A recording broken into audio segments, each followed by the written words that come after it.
একবার দুইবার না 5 বারের চ্যাম্পিয়ন মুম্বাই ইন্ডিয়ান্স, সেরা একটি দল, সেরা কম্বিনেশন।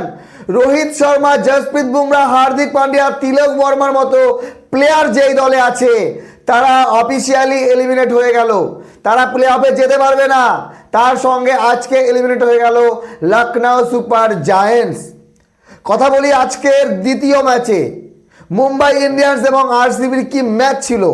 মাত্র 166 রান করে মুম্বাই ইন্ডিয়ান্স, আর এই রান চেস করা উচিত আরসিবির সহজে, কিন্তু সেই রান চেস হয়েছে একদম শেষ বলে, তাও ফিল্ডিং মিসের জন্য।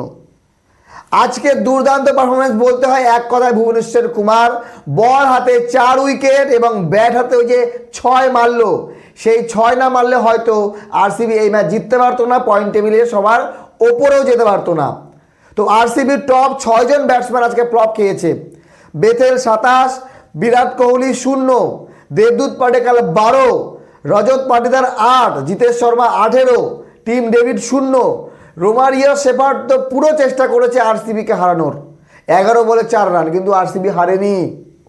সেরা পারফর্মার ক্রুনাল পান্ডিয়া 73 রান 46 বলে। এইবার প্লেয়ার অফ দ্য ম্যাচ কাকে দেবে, ভুবনেশ্বর কুমারকে না ক্রুনাল পান্ডিয়া, সেটা সময় বলবে। চলেন একবার পয়েন্ট টেবিল দেখি। পয়েন্ট টেবিলের বর্তমানে সবার ওপরে 11 ম্যাচে 14 পয়েন্ট নিয়ে আরসিবি। সানরাইজার হায়দ্রাবাদ 11 ম্যাচে 14 পয়েন্ট নিয়ে 2 নম্বরে।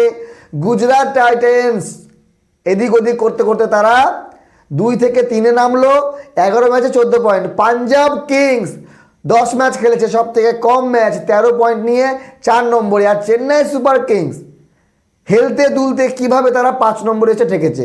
আর রাজস্থান রয়্যালস যারা টপে ছিল, যারা সেরা দল মনে হচ্ছিল, সেই দল এখন 6 নম্বরে। তো আগামীকাল ম্যাচ আছে দিল্লি ক্যাপিটালস এবং পাঞ্জাব কিংসের। যদি দিল্লি ক্যাপিটালস হেরে যায় তাহলে দিল্লিরও আশা শেষ, পাঞ্জাব চলে যাবে সবার ওপরে 15 পয়েন্ট নিয়ে 11 ম্যাচে। তো বন্ধুগণ, আজকের প্রথম ম্যাচ লখনউ সুপার জায়ান্টস করে 203 রান 8 উইকেটে। Chennai Super Kings easily run chase করে, উর্ভিল পাটেল 65 এবং ঋতুরাজ গায়কোয়াড় 42 করে। কিন্তু যদি আমি পার্সোনালি ব্যাটিং বলি, জস ইংলিশের ব্যাটিং দুর্দান্ত লেগেছে। ওপেন করতে নেমে লখনউর হয়ে 85 রান করে, কিন্তু তারপরেও 203 রান করার পরেও চেন্নাইয়ের কাছে হেরে গেল লখনউ সুপার জায়ান্টস। মানে লখনউয়ের জয়ের কোনো আশাই নেই। বাকি আপনাদের মতামত জানাবেন, কারা যাবে প্লে অফে। RCB, Sunriser Hyderabad, Gujarat, Punjab, Chennai Super Kings এবং রাজস্থান রয়্যালস, এই 6টি দলই কিন্তু এখনও যেতে পারে, তাদের সুযোগ আছে। কেকেআরকে প্রত্যেকটা ম্যাচ জিততে হবে, আগামী 4টি ম্যাচ, তাহলে কেকেআর যেতে পারে। কে যাবে সেটা কমেন্ট করে জানাবেন। তবে আজকের যে ম্যাচ দুর্দান্ত হয়েছে, আরসিবি এই ম্যাচ জেতা ম্যাচ ইজি, কিন্তু হারতে হারতে জিতলো। ভালো থাকবেন সবাই, ধন্যবাদ।